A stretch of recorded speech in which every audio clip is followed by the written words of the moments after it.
మీరు స్క్రిప్ట్ రాసుకోవడమే చాలా పద్ధతిగా స్క్రీన్‌కి ఎంత కావాలో అంతే రాసుకుంటారు. అంతే తీస్తారు కూడా. నాకు తెలిసి మన ఈ జనరేషన్ డైరెక్టర్‌లో అంత మీటర్ మీద రాసి తీసేవాళ్ళు మీరే. కానీ ఈ సినిమాలో కొన్ని సీన్‌లు పక్కన పెట్టాల్సొచ్చింది.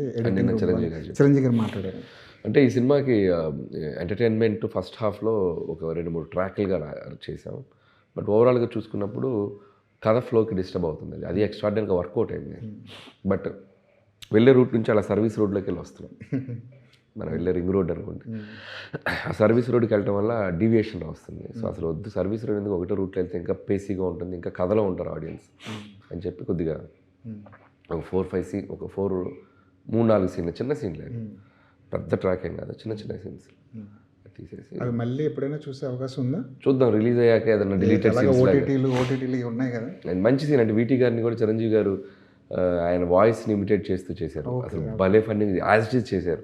కానీ రాసిన తర్వాత, తీసిన తర్వాత, చూసిన తర్వాత మళ్ళీ కట్ చేయమంటే అంటే మనకి నేను అదే కదా, నేను చిరంజీవి గారు అన్నట్టు ప్రతిపక్ష నేతను అయిపోతాను అన్నారు కదా. అపోజిషన్ లీడర్గా నేను దాన్ని కరెక్ట్గా అపోజ్ చేశాను. అండ్ ఎడిటర్ కూడా బాగా సింక్లో ఉండి ఆయన వద్దండి, మన ఈ సినిమా కథ హానెస్ట్గా చెప్తున్నారు, కావాల్సినంత మెటీరియల్ ఉంది, ఫన్ ఎలిమెంట్స్ అక్కడక్కడ కరెక్ట్గా వర్కౌట్ అవుతున్నాయి, సో మళ్ళీ ఇంకొక ట్రాక్ అవసరం లేదు అని చెప్పి డెసిషన్ తీసుకుంటే